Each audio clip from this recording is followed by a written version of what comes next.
¿cómo están? Hoy estamos presentando un nuevo programa de estrategia y liderazgo. Mi nombre es Horacio Ferraro y hoy vamos a tratar un tema que nos atañe a todos porque tiene que ver con la economía. Para lo cual hemos convocado a Óscar Díaz Mozas, él es ministro de Hacienda.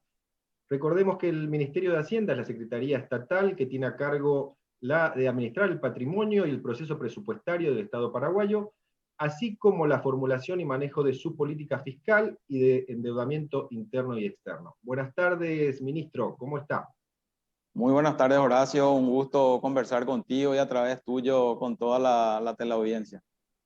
Bueno, siempre es un gusto tener a los referentes de distintos sectores, en este caso de la economía tan importante en los tiempos que corren, lo que ha ocurrido durante el año pasado, que es a nivel mundial y ha afectado a Paraguay, pero por suerte estamos dentro de los países de Latinoamérica que han manejado de una forma muy favorable dentro de lo que es morigerando los efectos en la economía.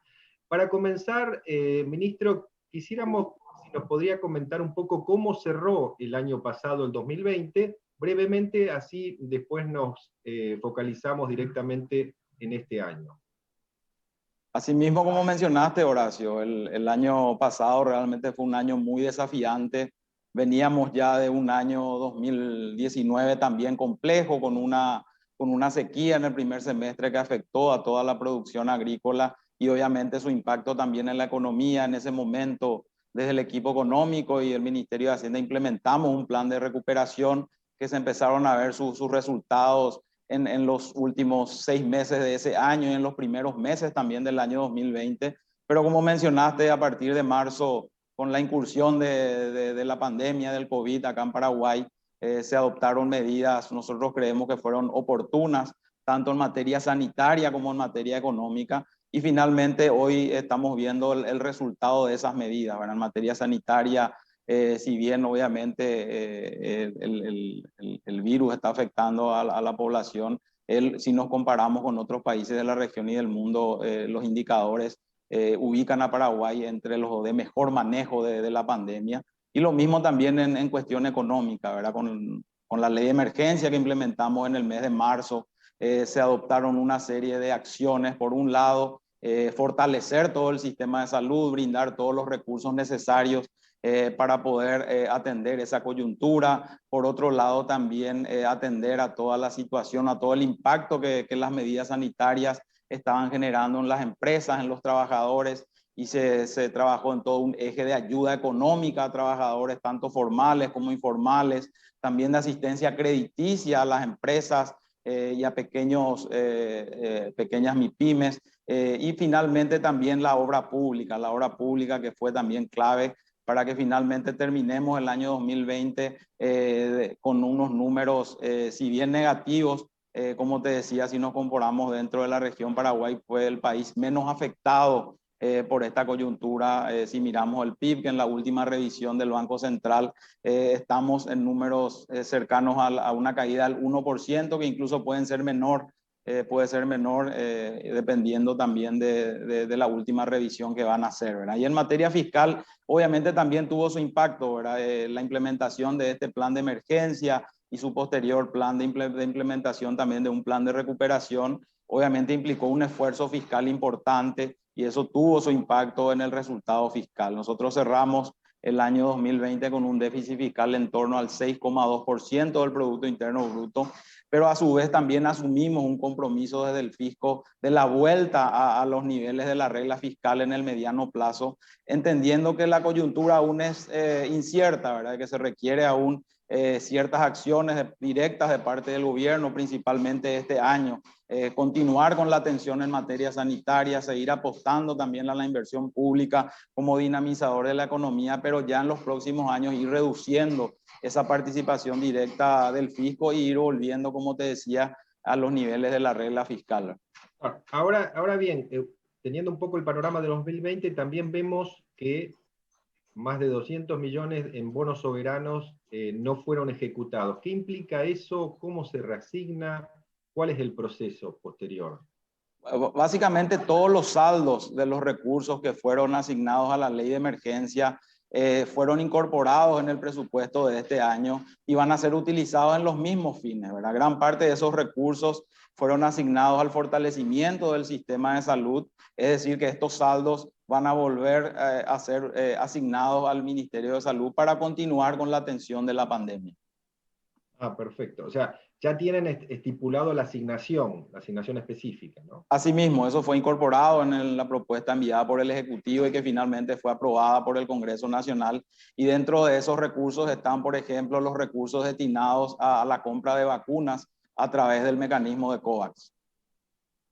Ya que tocamos el tema de vacunas, ¿está asegurado, digamos, el financiamiento, o, digamos, para la adquisición de vacunas? Sí, los recursos están asegurados, como te mencionaba, dentro de la ley de presupuesto aprobada, están previstos unos 40 millones de dólares que en principio están destinados a la compra de las vacunas a través de COVAX, pero considerando que el Ministerio de Salud está también llevando adelante acuerdos bilaterales, por ejemplo, para la compra de la vacuna rusa, que implicó también ya un desembolso de parte del Estado de 10 millones de dólares, se están utilizando esos recursos y en caso de que sean necesarios, el Ministerio de Hacienda ya ha gestionado también recursos en caso de que sean necesarios mayores erogaciones. Claro, entiendo. Ahora, con respecto a, vamos a posicionar un poco en este año, hemos observado que el primer mes del año se ha tenido una mejora en el ritmo de recaudación. Eso implica, digamos, que va a acelerarse, al tener ese ritmo, ¿implicará tener un mejor desempeño a nivel de presupuesto? Digamos, ¿los resultados van a ser más favorables?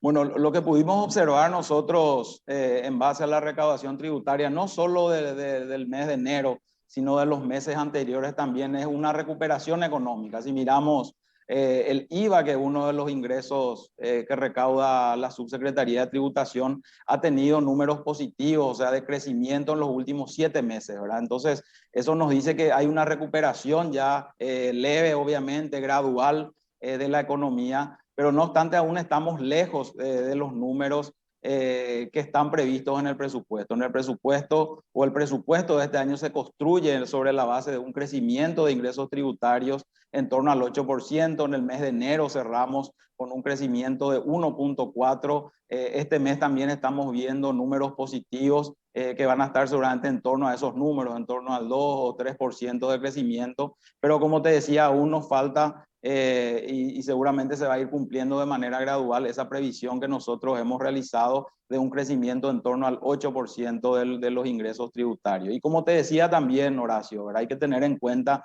que toda esta coyuntura adversa, tanto del 2019 como del 2020, tuvo un impacto fuerte en la recaudación tributaria. El año pasado dejamos de recaudar cerca de 400 millones de dólares.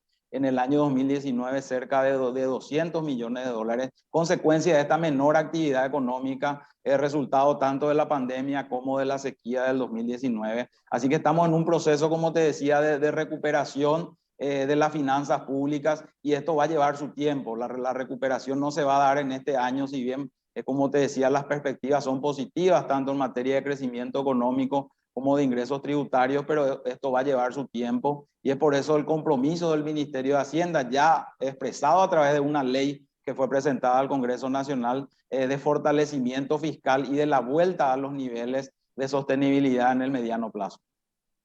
Claro, ahora bien, según lo que entiendo, o sea, si bien es positivo lo que se está recaudando, pero todavía hay que esperar, o sea, no podemos tener una expectativa de que supere la meta del 8% que estamos viendo, o sea, lo que se está haciendo, se está analizando la evolución actual.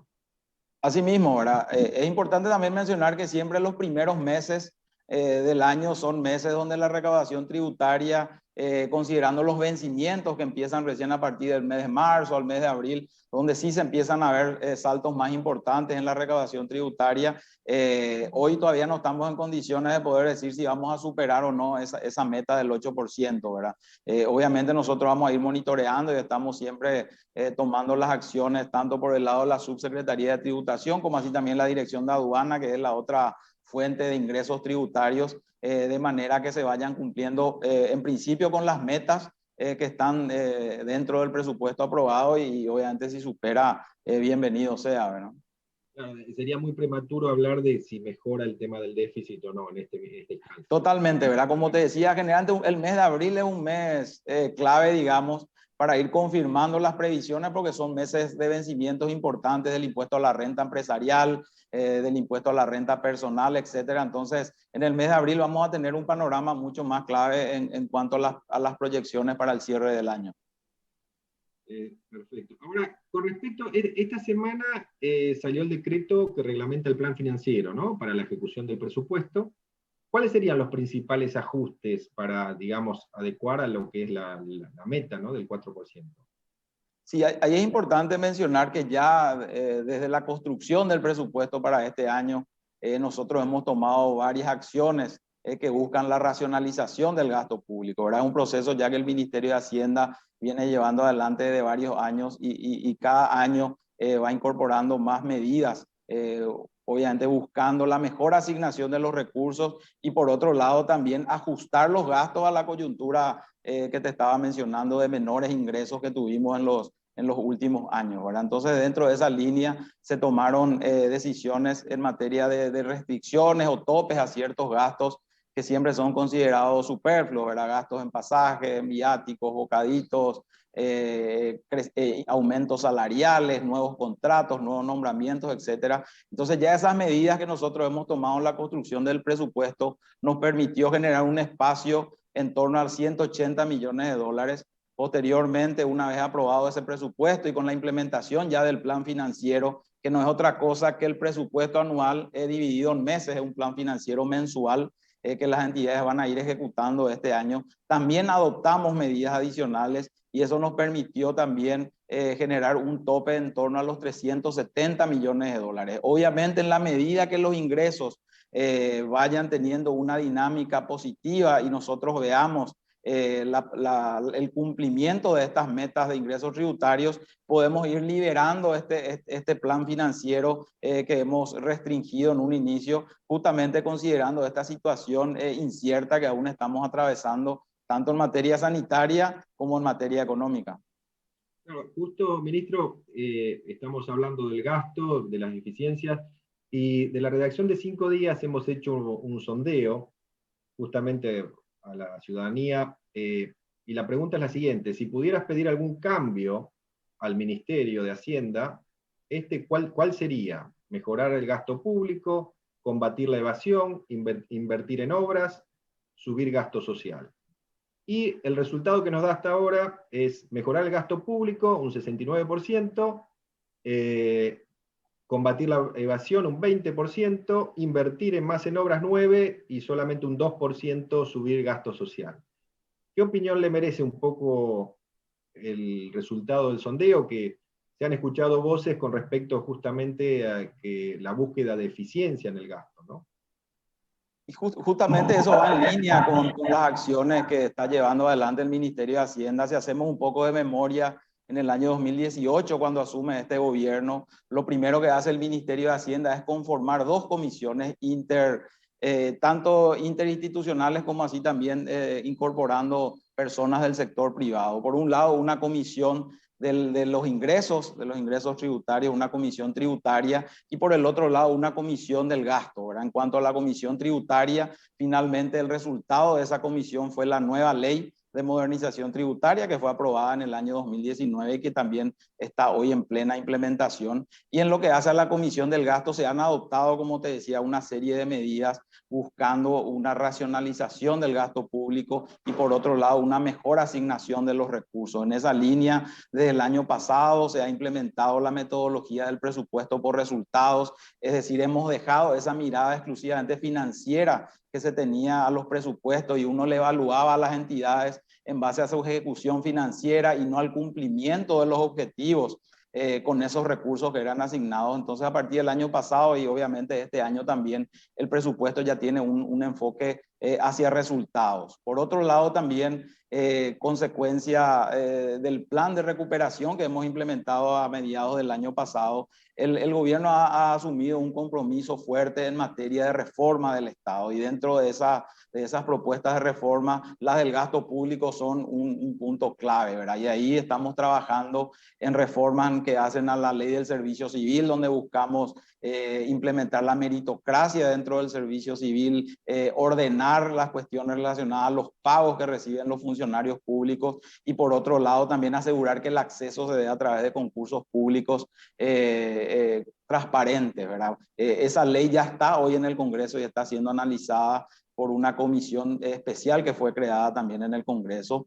Actualmente estamos cerrando también una ley que pretende reformar el sistema de compras públicas, donde también buscamos generar procesos mucho más eficientes, transparentes, y buscando también los mejores precios para el Estado. Esa ley ya está en una etapa de análisis final conjunto con la Dirección Nacional de Contrataciones Públicas, y seguramente en las primeras semanas del inicio del periodo legislativo, que se va a dar en el mes de marzo, vamos a estar presentando también esa propuesta legal. Y finalmente también estamos trabajando en una propuesta de ley que pretende una mejor organización del Poder Ejecutivo en cuanto a sus estructuras, tanto al interior de las entidades como así también, como te decía, optimizar las funciones de las distintas entidades que hoy están principalmente dentro del Poder Ejecutivo. Así que eso es uno de los temas centrales y uno de los principales desafíos que vamos a tener este año, Horacio, es llevar adelante todas estas reformas con las que buscamos avanzar en ese proceso de mejora del gasto público. Obviamente también es importante decir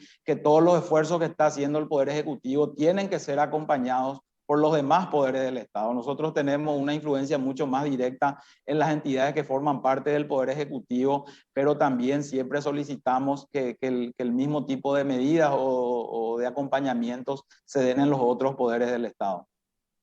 Claro, creo, ministro, muy importante, o sea, la preocupación en mayor medida de la gente es justamente la eficiencia del gasto, o sea, qué se hace con esos recursos, y veo, digamos, que es bueno dar a conocer todas esas medidas, ¿no? Para que la ciudadanía en cierta medida comprenda que se están haciendo cosas.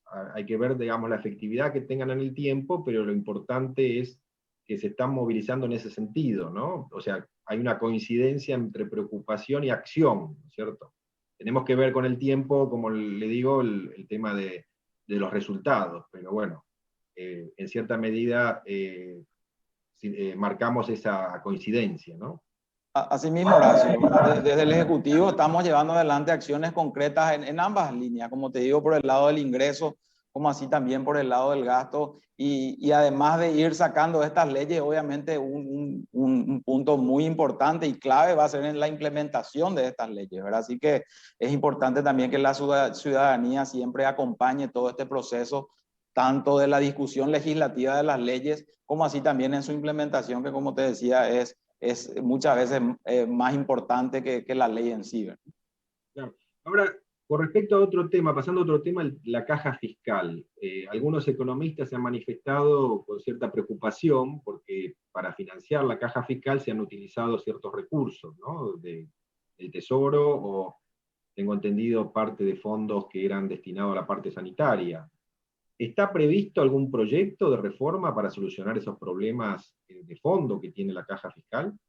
Sí, mira, en primer lugar es importante que la ciudadanía entienda, la caja fiscal, que es administrada por el Ministerio de Hacienda, básicamente tiene dos programas, ¿verdad? Dos programas contributivos. Un programa civil, donde están los funcionarios del servicio civil, los funcionarios de los ministerios, de las entidades, etcétera. Por otro lado, también están los docentes, están los médicos, todo eso forman parte del programa civil. Este es un programa deficitario, principalmente por el sector docente, y ese déficit se cubre con el superávit de las otras áreas. En el caso del servicio civil tiene un superávit, entonces ese déficit del sector docente se cubre con el superávit del sector civil. Y por otro lado, tenemos el programa contributivo no civil, donde están básicamente las fuerzas públicas, ¿verdad? Los jubilados, tanto de las fuerzas militares como de los policías. Y sí, este es un programa deficitario y ese déficit se cubre con impuestos, ¿verdad? Eso cada año se establece dentro de las leyes de presupuesto el monto que va a ser destinado de impuestos a cubrir este déficit. Obviamente, para solucionar o buscar una solución a esta situación de la caja fiscal, el Ministerio de Hacienda ha trabajado en dos grandes líneas. Por un lado, nosotros hemos instalado y hemos avanzado incluso en propuestas de leyes que se han presentado al Congreso y que lastimosamente fueron rechazadas,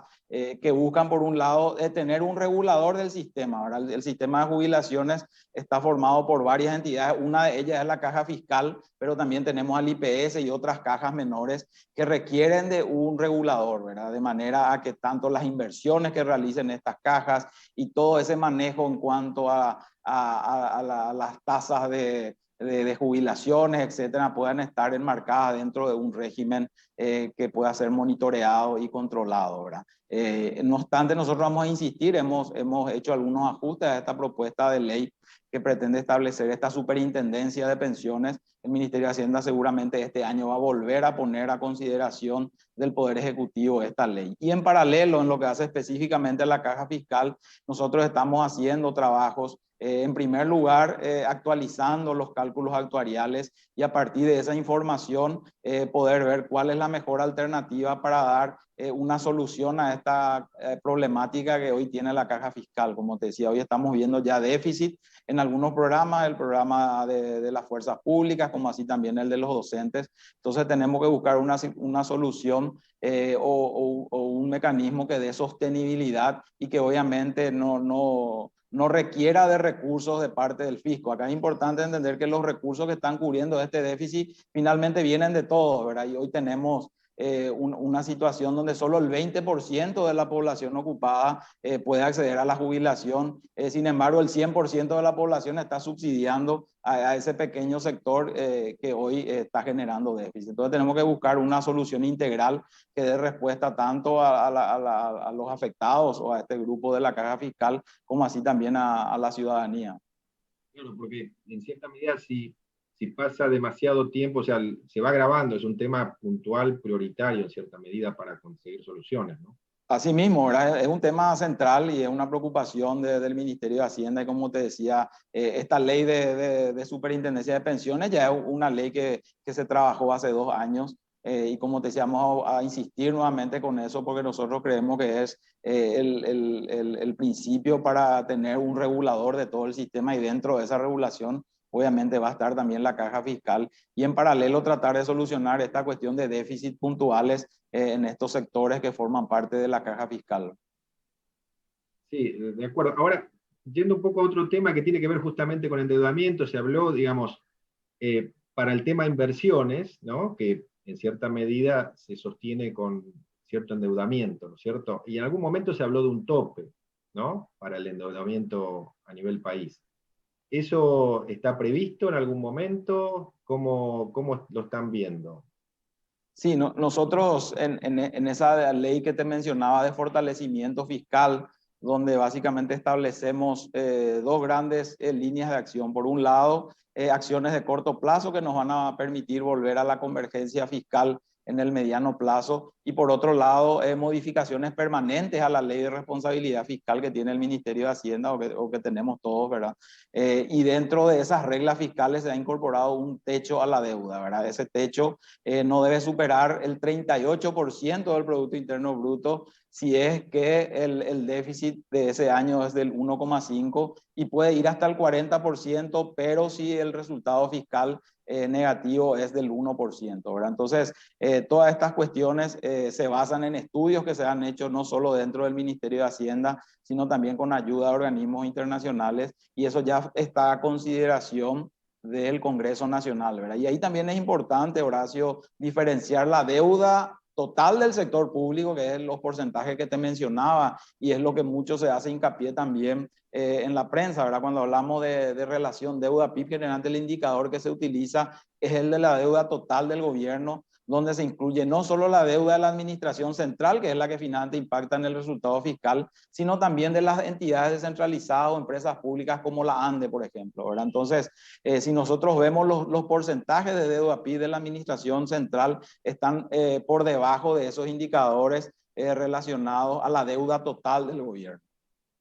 O sea, hay un margen como para manejarse con esos niveles, digamos, de endeudamiento. Sí, nosotros creemos que hoy, que está en torno al 34% la deuda total con relación al Producto Interno Bruto, y 30% si nos circunscribimos solo a la deuda de la administración central, nosotros vemos que están a niveles sostenibles, y es por eso que hemos presentado estos topes, como te decía, resultado de estudios de sostenibilidad de la deuda.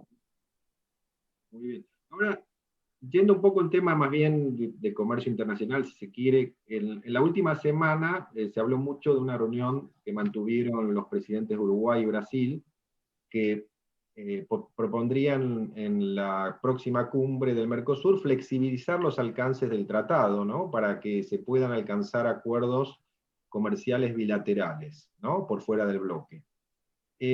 ¿Cuál es su opinión al respecto, por un lado? Y ¿se mencionó algo de este tema en la reciente reunión que tuvieron con los pares de los distintos países del Mercosur?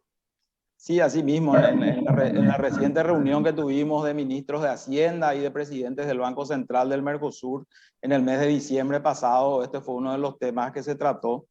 Obviamente la posición de Paraguay y del Ministerio de Hacienda es que las decisiones tienen que ser definidas conjuntamente, ¿verdad?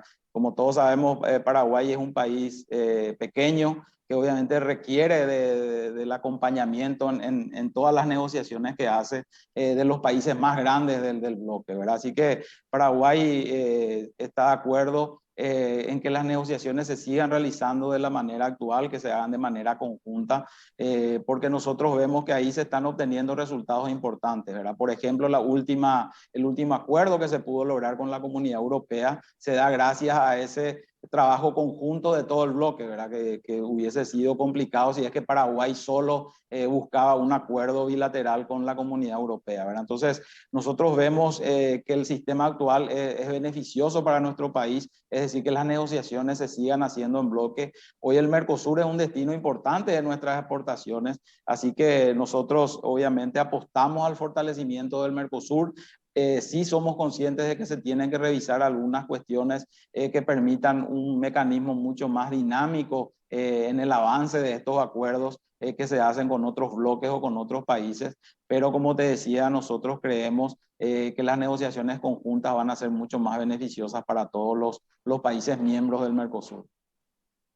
Bueno, ministro, hemos llegado al final del programa. Lo que siempre le pedimos a los invitados, que nos manifiesten algo que quieran resaltar con respecto a los temas conversados, un poco para la audiencia.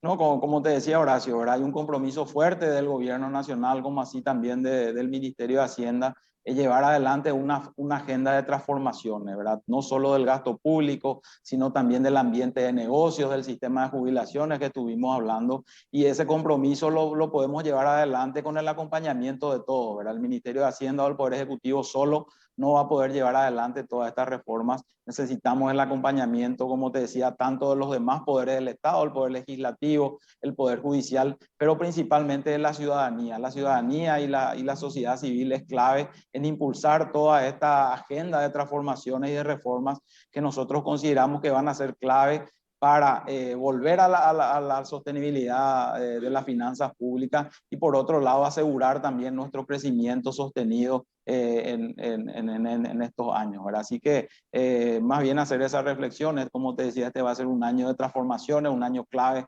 para llevar adelante toda esta agenda, así que necesitamos el acompañamiento y el apoyo de todos. Bueno, ministro, muchísimas gracias. Esperemos justamente que la economía en cierta medida se comporte tal vez mejor de lo que fue el año pasado, que fue, si bien fue complicado, pero fue un ejemplo en el sentido comparativamente con los países cercanos. Y bueno, todos esperamos que la economía mejore porque es en beneficio de toda la sociedad en su conjunto. Asimismo, las perspectivas que nosotros tenemos para este año son las mejores. Nosotros estimamos un crecimiento de la economía en torno al 4%. Ya estos primeros indicadores o estos primeros meses nos dieron algunos indicadores que confirman, digamos, estas proyecciones. Así que obviamente nosotros tenemos las mejores expectativas de que este año va a ser positivo para la economía y obviamente para todos. Bueno, muchísimas gracias. Esperamos contar con ustedes en el futuro para justamente ver cómo evoluciona la economía y con grandes expectativas de que repunte y sea un muy buen año. Así que muchísimas gracias. No, por favor, Horacio, como te dije, un gusto conversar contigo y de mi parte a las órdenes para seguir conversando de estos temas tan importantes y como te decía, es importante que la ciudadanía también entienda cuáles son las propuestas que estamos llevando adelante de manera que podamos tener todo ese acompañamiento tanto en el proceso de aprobación de las leyes como principalmente en la puesta en práctica de ellas. Así que muchísimas gracias. Muchísimas gracias, ministro. Estuvo con nosotros Óscar Yasmosas, ministro de Hacienda. Muchísimas gracias.